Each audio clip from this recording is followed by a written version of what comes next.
start with, let's draw some characters. I'm going to sketch first. I'm going to use a thin transparent line, and I'm using my fingers so it doesn't, make such a loud sound when I click on the stylus.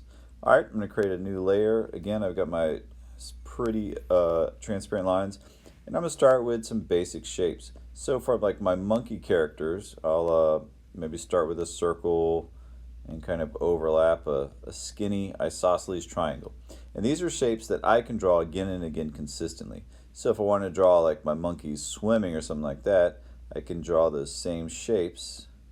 And as long as I'm consistent, for example, the head is just like a little bit taller than the body, and I use then my character will be consistent no matter what pose it's in. Now, as far as like my cloud character, I think maybe an oval will work. And I can draw an oval like that that's maybe just a little bit wider than it is tall. I can draw that consistently, so if my character's in different angles, my character will still look consistent. And now it's time to actually like turn those basic shapes into things. So I'm going to refine my sketch, and I'm going to try to shoot for having the eyes in the middle of the head. So like for my monkey, I'll put like a monkey snout and give it some eyes here in the middle of the head. And boy, this is really so much easier with an Apple Pencil. Like using fingers stinks. Or just any kind of stylus works best, I think. So there we go. So I've got like my little monkey head, and notice it looks like a monkey because I put the ears on the side. And maybe I'd kind of round out its body a little bit more. And I'll just give it like some little feet here. The arms, try to make the arms grow from the top of the body. If you make the arms grow from the side of the body, which is what a lot of us do, it's a little bit like it's either got like a really skinny neck or it's got arms growing out of its rib cage. But generally, you want the arms to grow from the top of the body. I've found it looks best. Now, as far as hands go, I would recommend you start with a shape for the hands. Then you can draw the fingers coming out of one side, and then the thumb coming out of the corner. A lot of people just kind of go like this, ooh, just putting them all. But instead, again, you start with the shape, and then in this case, I'll put maybe I'll be flashing the peace sign. So 2 fingers will go out, 1 finger will come in, and then the thumb, again, comes from the bottom corner. So I'll have the thumb kind of overlap the hand this time. Just make sure the thumb grows from the corner, and then the fingers all grow from the side. As my monkey, nothing too crazy, but it's fine. I'll give like a little tail. The tail can just be doing different things each time. Maybe kind of curling around, maybe, I don't know, just laying on the ground, whatever. So the tail is up to you, or that's just a detail. Cool. Now, as far as the cloud goes, I'm going to try to come up with a rule here. Maybe there's like 3 big bumps, and then maybe 4 small bumps up at the top. And I'll always make my cloud look like that. I always have 3 bumps on the bottom and 4 small bumps up top.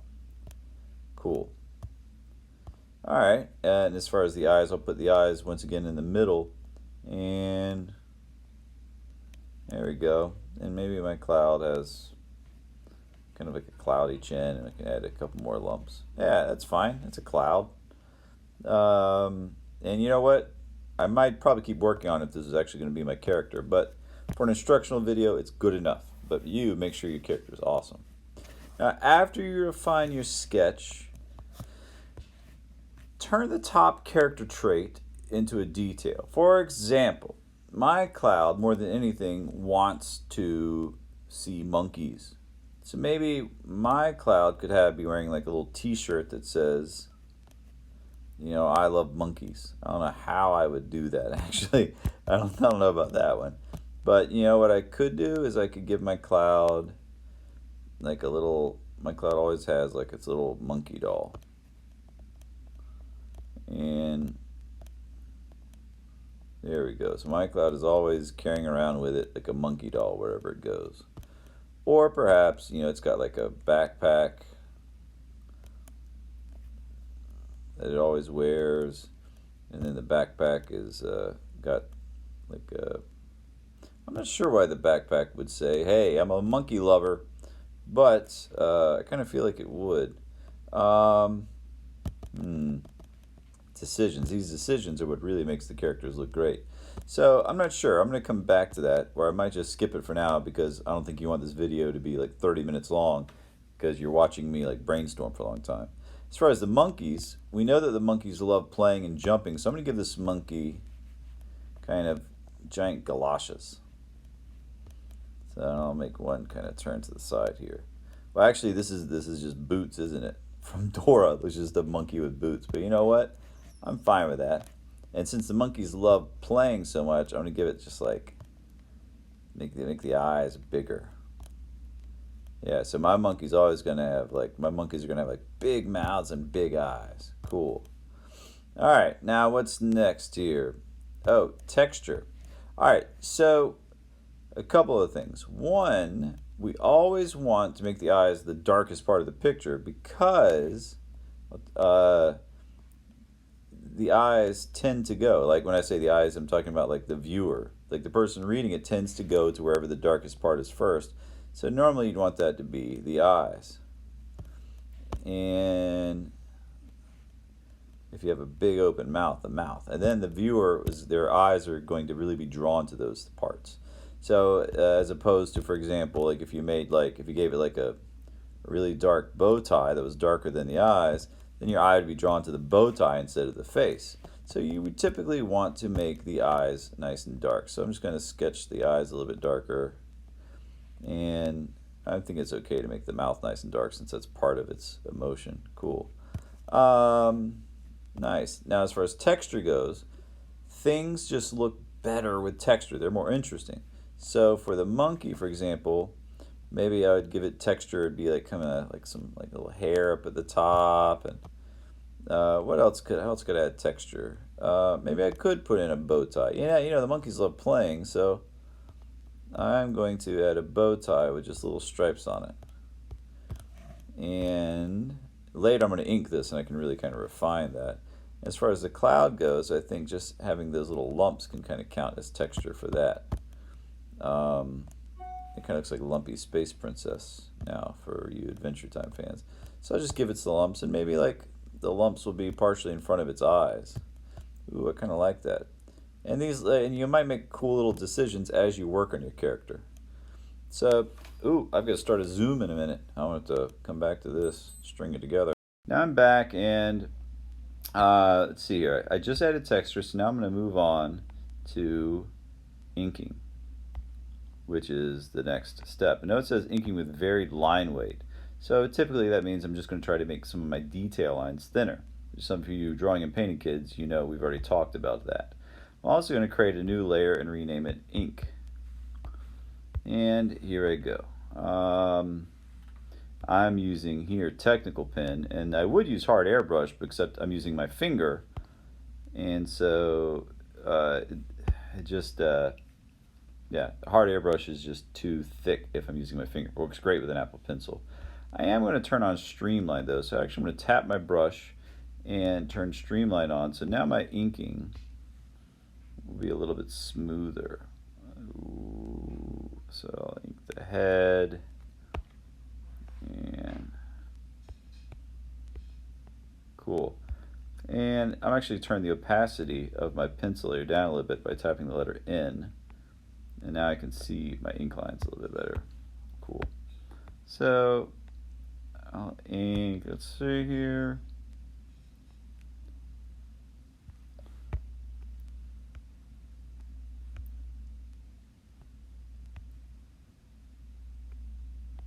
And I'm not going to ink the entire drawing. I'm just going to ink the monkey's face. And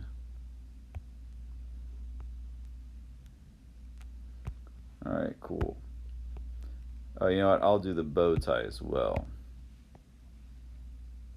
Now, when you're inking, don't feel like you have to make lines exactly like your pencil lines. Instead, if you want, you can kind of change it up a little bit. Your pencil lines are really just suggestions there, and you can ink it wherever you want. So You know what? Yeah, that's fine. Now, pretend I inked everything else because then I just want to review the final steps, and that is to. Oh wait, first let me go back in and ink it with like the texture line should be thinner. So just to demonstrate what that means, I'm going to use thinner lines for my monkey's maybe eyebrows. That's a chance to give it some texture. Maybe for other texture I can give it like stripes on the bow tie. And I'll make some lines going this way.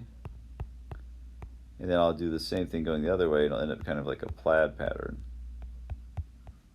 Thin stripe, a bunch of thin stripes, thin stripe, a bunch of thin stripes. It looks kind of plaid, so that's cool.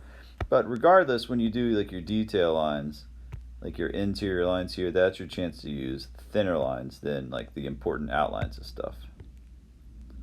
Cool. Alright, so I got thin lines there, great. Now after you're done with your inking, you can hide your sketch layers. And now it's time to actually paint this thing. So, whoops, there we go. And when you paint it, you should limit it to 2 colors. And typically, if you use more than 2 colors, things just get kind of confusing. So, for example, think about if Spider-Man had, Spider-Man's red and blue, maybe a tiny bit of yellow. But if he had, like, green tights and like a purple cape and then the other stuff was blue and red, it would just be too much, right? So normally you want your color scheme to have 2 colors, maybe 3. That does include colors like gray or brown or gold or silver. You can use as many of those as you want. So for my monkey, of course, I'm going to duplicate it and then color it on this layer just like we did with the blob. And then I can start dragging things in. So the eyes, I want to definitely make those black. And I will, I guess I'll go make the inside of the mouth black too. And I think that's fine. The eye is drawn to the face this way. Now for the actual monkey, I could make it brown, but you know what? I'm going to make my monkeys blue in this picture. Kind of like an unsaturated blue. Yeah. And then for the bow tie, I'll make that I'll keep like the Superman colors, kind of like a red. So I've got, oh, you know what? It's going to take forever to color all those in. So no sweat, because I'm below my ink layers, I can just go like this. And then those black lines still show up because I'm painting underneath my ink layers. Isn't that nice? Layers are awesome. Okay, cool. I'm still doing a rush job though, just because, I got you guys watching. Actually, I'm going to use some of them. I'll do some of this so that monkey's got kind of like a cool little deal there. And I can also use neutral colors. So I can use maybe like a grayish color for the snout and the ears, and I'll use that same red for its nose.